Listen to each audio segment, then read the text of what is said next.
Okay, so I believe I'm recording again. So thank you, everybody. And what we're looking at is the how to navigate the virtual job fair. And let me make sure I'm using a slideshow prepared for everyone. Make sure to stop sharing. And can you folks give me a thumbs up if you see the PowerPoint presentation? I'm kind of having an issue with this, so I want to make sure that we're showing it. Can you see the PowerPoint presentation? Right. And is it on slide mode? No, let's see. Let's make it happen. How about now? Slide mode? Great. Okay. Thank you so much. So I want you to think about the importance of this thing coming up, and that's the teacher job fair. What I really hope that you do is you take time to kind of research yourself, take time to reflect on your journey of becoming a teacher. And the big thing here now is making sure that you research the employers. That's going to be critical because the more information you're going to be able to connect, the better those 10-minute, 5-minute interactions are going to be. Think of it as like you're kind of like speed dating, and you're just dropping quick information. What your idea is, you're hoping you're going to get more information on how to continue that conversation. And so that's where that resume process really helps in, because you've been working on how to develop a strong resume. You've been thinking about your action verbs and all these great things, so that that'll get you prepared to tell your story, right? And then I just want to make sure. Next on, I think the other thing we forget is the importance of dressing up for these things. There's something that happens when you take time to prepare. You have the nice suit, you have the nice coat, you have their hair done, because it provides this like almost like you're getting ready for it, right? Be yourself. Make sure you get there early. It is important. The more time you have with these employers, the more you're going to be able to have access to them. And so make sure that you are getting there early. And if you have class, remind your instructors that you're going to be at this job fair. If you need a letter of attendance, we're able to provide that. But other than that, it's up to you to make sure you're there on time and you're staying focused and you're talking to as many as employers as possible. I talked a little bit last time about how I could tell you stories of students didn't even think of talking to that specific person, but because I'm pushing them, they end up getting some sort of opportunity. So make sure that this is your once an opportunity to connect with many people as possible. And in that chat section, it was so important. Make sure you follow up. So if you're getting information from them, thank you. It was great to meet you. Let me give you my information. Do something with them that night. Send a thank you email with your resume. Potentially, if you have a cover letter specifically designed for that organization, run with it and showcase that. But make sure that big part of these events, it's a lot of what happens afterwards. So are you really reflecting on like everything you've done as a student, right? You're looking at your undergrad degree, your past work or work right now with students, your student teaching, your experience as a student leader and community members. Like all these things that's created who you are. And so it's important that we take time to acknowledge that person and really pay homage. This idea of becoming a teacher didn't happen overnight, and so we want to make sure that you are able to showcase that to employers and tell that part of your story.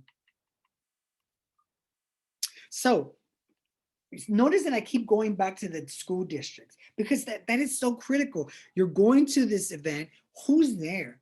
What do you want to talk about? How can you connect? What experience that you have that you think may be useful? But where do I find these things? Well, we gave you an option by using some of the information they provide us, but we already saw that a lot of employers may not keep it up to date, might not have put all the information. So it's up to you to get creative. Follow them on social media. Go on their websites.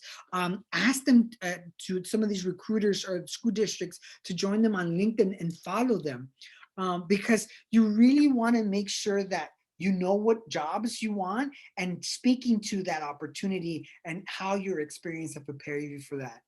And then somewhere along the line, you're really putting together this resume that really encompasses that journey that really tells that story. And you're, I don't want to say memorizing it, but you're becoming much more aware with time. And I know that I'm asking a lot of things going on at the same time, but that's the preparing piece, right?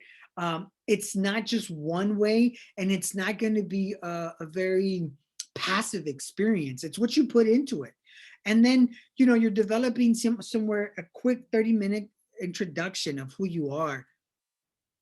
So how do you do this 30-second commercial? Well, one, when you are in that Zoom chat or that Teams or whatever platform they're using, have the ability to look at people, right? I've been watching some folks in our time together, and you know, there's a camera there, and a lot of you just you forget it's there, or when you're talking to me, you're not focused, the lights are off, it's dark, you're not really dressed, and the confidence. You want to make sure that you're really there, to, like, you're energetic, you're happy, you're excited. And I know that at 5 o'clock on a Tuesday, that's really hard to do. So make sure you plan ahead.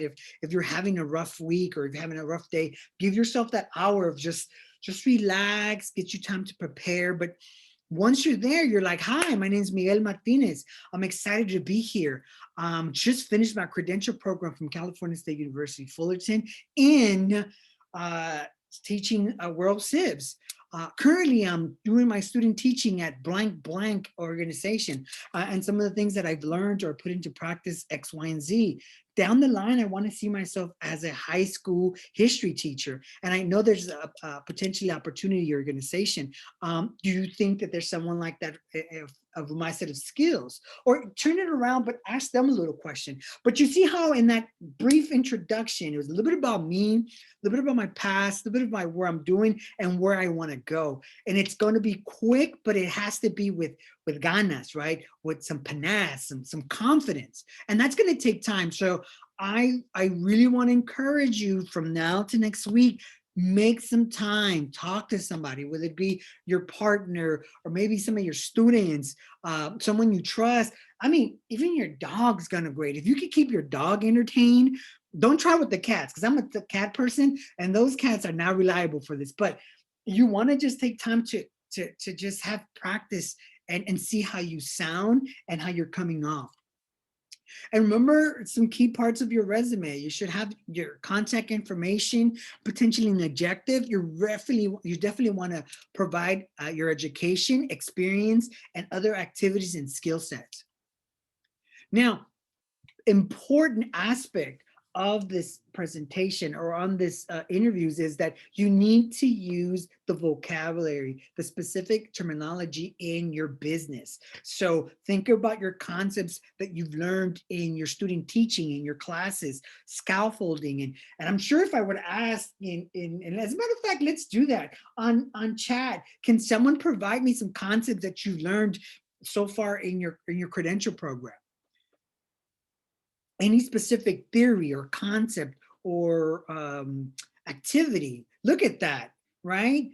So sound like that person that you're trying to become, right? Because that's going to connect you to your industry. I often use this analogy. Imagine if you had to go to a dentist and he's like, oh, welcome. Well, so we're going to have to get the pull the back one from the majiggy because you're like, it's bad and we need to go in there and then jank it out with the majiggy to the, you're like, that does not sound like a dentist. So it's important to use your vocabulary and integrate that into your responses and your examples. Look at these examples you provided. Thank you, everybody. Be aware of the mission, the goals of that organization that you're trying to break into. So this is that research. Find out who works there. There's a whole bunch of community in your classes, in your past activities, and your classmates. Reach out to them. So I know you're working at so-and-so. How is it? How was their hiring process? Or who's the principal? The more information you have, the better you're going to get at providing really strong answers to their questions. know the issue, stay on track on what's going on social media, Google News, school boards updates. This is someone that really wants to work for that specific school district, so they're not letting anything slide by, and so they're connecting. I might be following a school board member on my LinkedIn account and keeping updates with that person. It's a lot about not what you say, is how you say it. So you show me, don't just tell me, show me what you're talking about. Give me those examples that provide clear opportunities for me to visualize you doing some of that work. You're in the name of the game is stand out. So anything that's going to help you stand out, from creating strong lighting on your camera to, having the microphone, letting people know. Some of us are living with other folks, and so letting them know, like, these next 3 hours, I need you to, like, keep it down. I need space. I need quiet. I don't need distraction. And you know what I'm talking about, cat people. You have to put that, you got to put them somewhere, because they know as soon as they hear that Zoom, they want your attention. So the less distractions you have, the better you're going to be at this. And so just some resources available to you. We already talked to you a little bit about Insta interview stream, but we have VMOC, and we have workshops, and you have your career specialist. So make sure you come out and talk to me. Here's some basic information about myself that you're going to be able to have access to. At this moment, I'm going to stop with recording and stop sharing, and wanted to open up for everybody. So let's see, how are we doing? I know that I covered a lot of things really fast. So